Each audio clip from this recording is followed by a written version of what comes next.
Velho Testamento, lição número 46. Os Cânticos de Salomão é um livro poético. Um livro que soa como os sussurros de um casal em lua de mel. É como se fosse a conversa de um casal em lua de mel.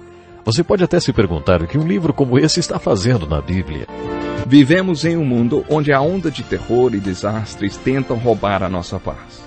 Onde o mal sempre está tentando prevalecer. Mas vemos pela palavra de Deus desde o Antigo Testamento que o cuidado de Deus para com aqueles que o temem e o buscam é muito real e permanente. Fique atento a mais um programa Encontro com a Palavra. Aqui apresentamos a palavra de Deus como resposta a todas as mais difíceis questões da vida. Agora com você, Pastor Edson Bruno.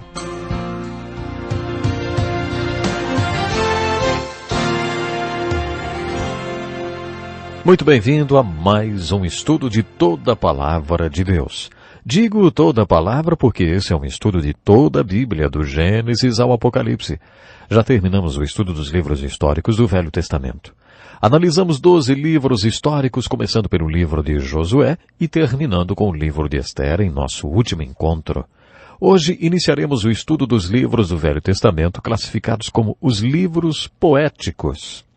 Às vezes, para diferenciar dos livros da lei, dos profetas e dos livros históricos, os livros poéticos são chamados livros da sabedoria. Os 5 livros poéticos são Jó, Salmos, Provérbios, Eclesiastes e Cântico dos Cânticos de Salomão. Talvez você queira saber por que Deus incluiu 5 livros poéticos no cânon das Escrituras. Creio que a resposta é que a poesia é a linguagem do coração. E Deus se preocupa muito com os corações do seu povo. Quando estudarmos os 5 livros poéticos, descobriremos aplicações devocionais para nossas vidas. É por isso, bem por isso mesmo, que muitas pessoas dizem que esses são seus livros preferidos da Bíblia. Os livros poéticos enfocam uma grande verdade de que Deus se preocupa com o coração do homem.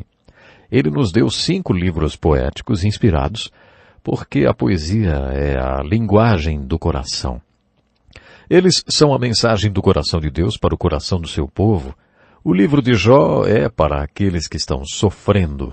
O livro de Salmos para quando estão adorando. Para quando tiverem dúvidas, o de Eclesiastes.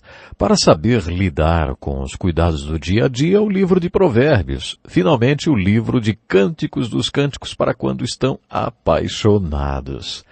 Cada um dos 5 livros poéticos é dirigido ao coração do povo de Deus em diferentes circunstâncias. O livro de Jó possui uma mensagem dirigida ao povo de Deus quando estiver com o coração ferido. O povo de Deus sempre sofreu. Basta um conhecimento mínimo da história dos hebreus da igreja e da história secular para constatarmos isso. A história nos mostra que todos os povos já sofreram. Por isso os pregadores são instruídos a fazerem suas mensagens para os de alma ferida, porque em cada banco da igreja há alguém com o coração ferido. O livro de Salmos é dirigido aos corações adoradores no meio do povo de Deus. O livro de Provérbios é o livro mais prático da Bíblia. De acordo com as Escrituras, Salomão foi o homem mais sábio do mundo. Quando você ler e entender o livro de Provérbios, vai admirar a sabedoria de Salomão. Salomão escreveu 1000 de todos os provérbios contidos nesse livro. Nem todos os provérbios foram escritos por Salomão. Alguns são de outros autores. Todos eles são dirigidos aos corações dentre o povo de Deus para mostrar como lidar nas situações do dia a dia, nas situações práticas da vida. Dizem que quando fazemos negócios ganhamos 2 coisas: dinheiro e experiência. No entanto, em algumas vezes que fazemos um negócio com alguém e só ganhamos a experiência, enquanto a outra pessoa fica com o dinheiro, não é? Bom, segundo o livro de Provérbios, Deus não quer que seu povo só ganhe experiência e que os outros ganhem o dinheiro todo. Por isso Deus nos deu esse belo livro, que também é poético, para nos guiar em uma sabedoria prática, que fará com que caminhemos sabendo o que fazer nas situações práticas que enfrentamos todo dia. O livro de Eclesiastes é o livro preferido das pessoas céticas. Esse livro é o grande sermão que Salomão fez no final de sua vida para a juventude de Israel. A palavra Eclesiastes significa o pregador. No livro de Eclesiastes você ouve o pregador discursar um importante sermão para os jovens. Basicamente o pregador está dizendo aos jovens: não façam o que eu fiz. A experiência não é o único professor. Ela é apenas o professor mais convincente. Vocês não têm que passar por tudo que eu passei, podem aprender com a minha experiência. Nesse sermão, Salomão conta sua experiência aos jovens de Israel. Ele conta como teve dúvidas e buscou o sentido e propósito da vida.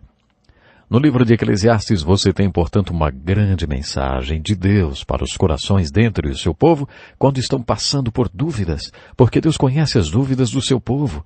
Eclesiastes é um grande livro. Por último, temos os Cânticos dos Cânticos de Salomão, um livro poético que soa como os sussurros de um casal em lua de mel. É como se fosse a conversa de um casal em lua de mel. Você pode se perguntar o que um livro como esse está fazendo na Bíblia. Bom, eu creio que o propósito desse livro é mostrar a santidade do sexo e como Deus abençoou, santificou e ungiu o prazer sexual no casamento. Isso mesmo, a relação física entre duas pessoas casadas é bela. O Cântico dos Cânticos em Salomão é o último livro poético. Os Cânticos de Salomão são uma mensagem de Deus dirigida aos corações apaixonados dentre o povo de Deus. Quando você lê esse livro, descobre o que Deus tinha em seu coração quando planejou o casamento e nos criou como homem e mulher. Lendo a Bíblia, descobrimos que Deus está muito interessado no coração do homem. E quando estudamos essa parte do Velho Testamento e fazemos essa descoberta, nos perguntamos: a qual parte de nosso corpo Deus está se dirigindo? Precisamente a qual parte da nossa anatomia Deus está se dirigindo quando se fala aos nossos corações? Por exemplo, o que Deus quis dizer quando fez essa exortação em Provérbios 4, versículo 23? Acima de tudo, guarde o seu coração, porque dele depende toda a sua vida. O que Deus quis dizer quando nos ordenou que o amássemos de nosso coração ou buscássemos de todo o nosso coração? O que Deus quis dizer quando nos disse para crermos de todo o nosso coração? O que Jesus quis dizer quando alertou que onde estiver o seu tesouro, ali estará também o seu coração? O que Jeremias quis dizer quando disse que o coração é mais enganoso do que qualquer outra coisa e que apenas Deus sonda o coração? O que Davi quis dizer quando pediu a Deus para sondá-lo e conhecer o seu coração, para que pudesse ser guiado no caminho eterno? O que Davi quis dizer quando pediu a Deus para criar nele um coração puro? As Escrituras falam sobre ter um coração puro e sobre cometer adultério no coração. Jesus disse que ele era humilde de coração e que nos mostraria como sermos humildes. Somos exortados nas Escrituras a sermos um só coração com nossos irmãos da fé e para tomarmos cuidados com a meditação do coração. Lemos na Bíblia que Deus nos promete dar um coração novo e nós vemos isso acontecer com as pessoas da Bíblia. As Escrituras nos contam que Deus vê o coração de um homem e não sua aparência física. Somos exortados a olharmos o coração das pessoas e a não termos a culpa do pecado contra o próximo. A palavra pessoa literalmente significa máscara e tem a ver com a aparência física. De acordo com a palavra de Deus, é pecado julgar as pessoas de acordo com seu exterior ou com as máscaras que elas usam. Isso tem a ver com respeito ao próximo. Fomos alertados quanto ao pecado contra o próximo. Há muitos textos que nos exortam a usar o sistema de valores de Deus. Ficamos em sintonia com o sistema de valores de Deus quando não olhamos o exterior, mas o coração. Seria ridículo pensar que quando as Escrituras fazem referência ao coração do homem, está se referindo ao órgão vital do nosso corpo, que bombeia sangue. Antigamente os gregos achavam que o centro das emoções não era o coração, mas as entranhas ou os intestinos. O apóstolo Paulo, portanto, diria aos filipenses que os amava com todas as suas entranhas e não com todo o seu coração. Não seria muito romântico dizer para a pessoa que amamos: olha, amo você com todas as minhas entranhas. Mas Paulo também faz essa associação de amor com entranhas quando escreve para Filemon, que aparentemente era rico e tinha ajudado financeiramente a igreja.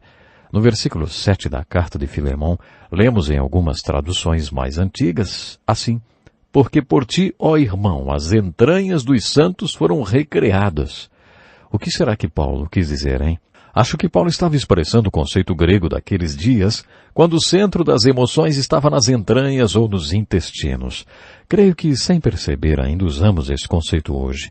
Em algumas traduções da Bíblia, lemos Jeremias 4, versículo 19, assim, ó. Ah, entranhas minhas, entranhas minhas. Não dá para deixar de perguntar o que estava acontecendo com Jeremias. Em uma tradução mais contemporânea, lemos o mesmo versículo com essas palavras. Meu coração, meu coração. Jeremias estava literalmente pensando no seu coração ou nas suas entranhas, hein? Creio que o apóstolo Paulo, em seus escritos, mostra exatamente, precisamente a que Deus se refere quando fala ao coração do homem. Em 2 Coríntios capítulo 4, versículo 16, o apóstolo Paulo nos dá um versículo que pode servir de grande consolo para um cristão que sofre de um câncer terminal. Recentemente visitei um amigo querido que estava passando pelos últimos estágios dessa doença maligna e compartilhei com ele esse versículo. Ele me disse que foi muito consolado com esse texto que diz assim: embora exteriormente estejamos a desgastar-nos, interiormente estamos sendo renovados dia após dia. Paulo está dizendo que existe o homem exterior e o homem interior. O homem exterior é feito da parte física, é a parte material e visível do nosso ser. Esse homem exterior é o nosso corpo. Segundo as Escrituras, o seu eu real habita nessa tenda. Um dia Deus vai desmontar essa tenda, mas você, o seu eu verdadeiro, irá para uma dimensão eterna. Isso significa que essa parte de você é a parte real. É a parte verdadeira e eterna, é o seu homem interior. O homem interior é a parte espiritual do nosso ser. O homem interior é invisível, intangível, espiritual, não é material. As Escrituras, portanto, nos dizem constantemente que a nossa parte realmente importante é o homem interior. O seu homem interior é muito mais importante do que o seu homem exterior.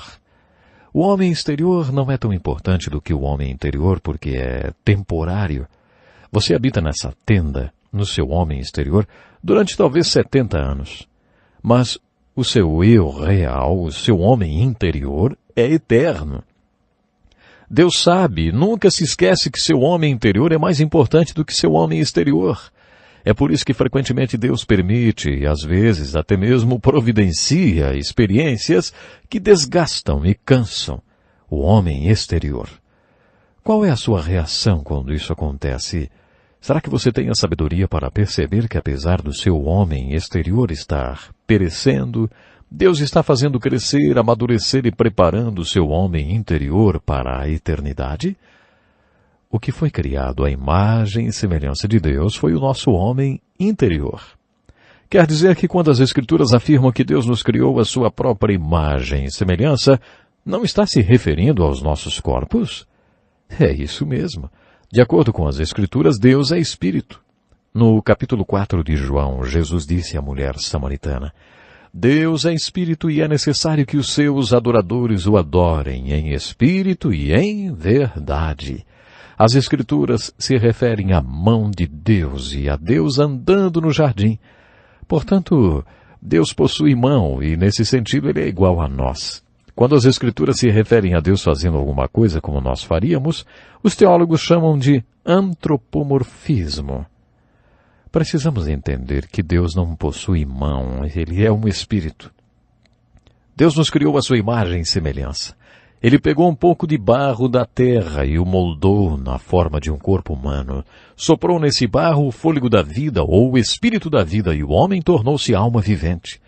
O homem foi criado à imagem e semelhança de Deus, quando Deus soprou o espírito de vida naquele monte de barro e o tornou alma vivente. Portanto, o homem interior, a parte espiritual do homem, é mais importante do que o homem exterior, a nossa parte temporal. Quando os seus valores estão de acordo com os valores de Deus, você valoriza o homem interior. Você pode se perguntar: o meu homem interior é constituído de uma única parte ou de várias?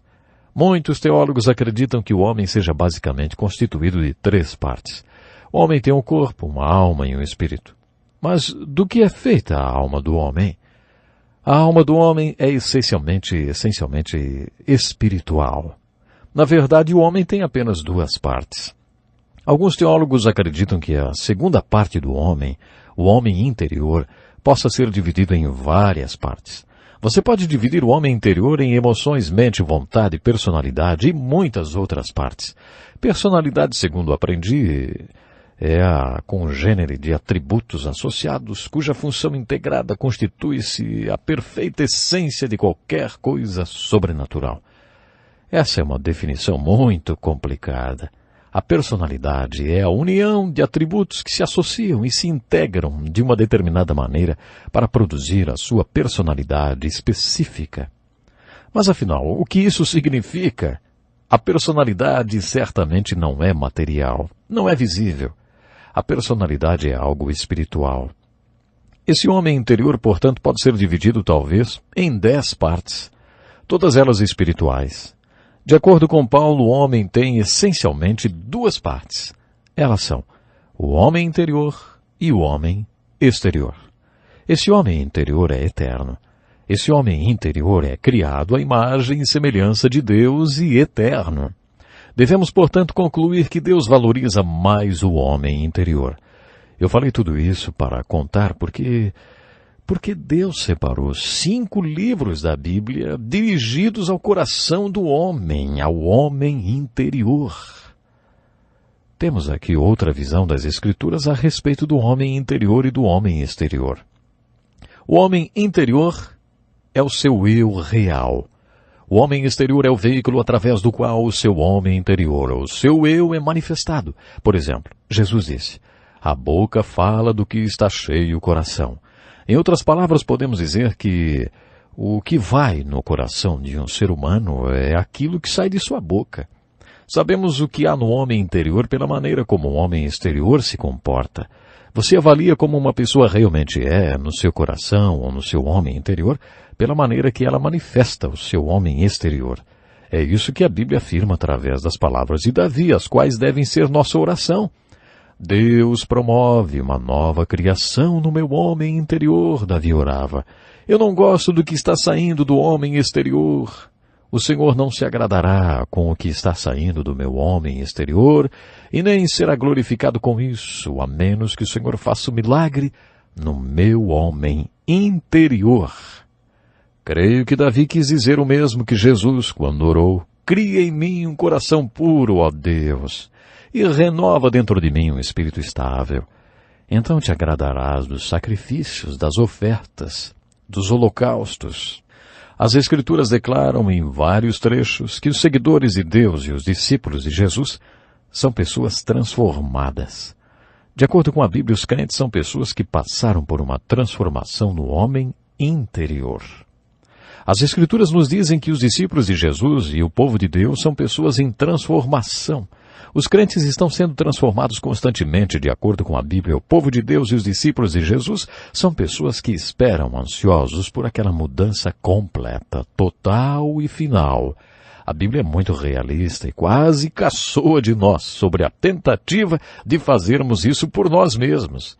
Na Bíblia, Deus afirma em Jeremias, no capítulo 13, versículo 23, o seguinte: será que o etíope pode mudar a sua pele, ou o leopardo as suas pintas? Assim também vocês são incapazes de fazer o bem, vocês que estão acostumados a praticar o mal. Jeremias ilustra Deus quase caçoando de nós, por tentarmos por nós mesmos, com todas as nossas forças, mudarmos o nosso interior. Segundo as Escrituras, essa mudança não é uma questão de força de vontade. O problema com força de vontade é que a nossa vontade geralmente não tem força nenhuma. É por isso que precisamos de um milagre em nosso homem interior. Quando a Bíblia fala dessa mudança necessária em nossa vida, não diz para tentarmos o máximo que pudermos até que aconteça uma metamorfose. As Escrituras nos dizem que para cumprirmos certos requisitos, então. E aí seremos transformados. Está escrito, transformem-se pela renovação da sua mente. Quando as Escrituras falam dessa transformação, afirmam que não conseguimos nos transformar com nossas próprias forças. Essa é a notícia ruim. Agora, notícias são boas. Deus pode mudar você. É isso mesmo. A Bíblia nunca mandou que nós mesmos fizéssemos essa transformação. Ela nos exorta a sermos transformados por Deus. Quando a Bíblia fala dessa transformação no homem interior, sempre diz para mudarmos de dentro para fora. Primeiro o homem interior é transformado. O efeito dessa transformação no homem interior será vista no homem exterior depois. Primeiro o homem interior vai ser transformado. Deus deseja imensamente que vivamos essa mudança em nosso interior, e Ele quer ver os resultados dessa mudança no homem interior manifesta através do homem exterior. É por isso que Deus nos deu 5 lindos livros inspirados, escritos em forma de poema, a linguagem do coração. Quando você lê esses 5 livros poéticos, sente o dedo de Deus tocando o seu coração, o homem interior, insistindo em uma mudança, insistindo em uma verdade, na essência do seu ser, para que você seja verdadeiro na sua fé e na sua experiência com Deus. Você descobrirá que os livros poéticos da Bíblia nos oferecem mais aplicações devocionais. Eu amo o livro de Jó. Como pastor, já usei o livro de Jó várias vezes para ajudar pessoas que estavam sofrendo. Aprendi a amar o livro de Jó. Esse livro tornou-se a mensagem de Deus para os corações feridos. Quando me reúno com pessoas com corações feridos, eu amo ler o livro de Jó. Eu vou terminando por aqui mais uma vez com um desafio. Você já teve o seu homem interior transformado? Seu coração já foi novamente refeito? Você está sendo transformado de dentro para fora? Se ainda não, Deus pode e quer fazer isso na sua vida. Fale com Ele hoje, ore ao Senhor. Orar é conversar com Deus, como Davi, o escritor dos Salmos. Peça a Deus para criar em você um coração puro para que você possa adorá-lo. Deus abençoe. Até o próximo programa. Que lição importantíssima. Obrigado, pastor Edson Bruno. Prezado ouvinte, coloque em prática o que você ouviu aqui. Sem dúvida, sua vida será grandemente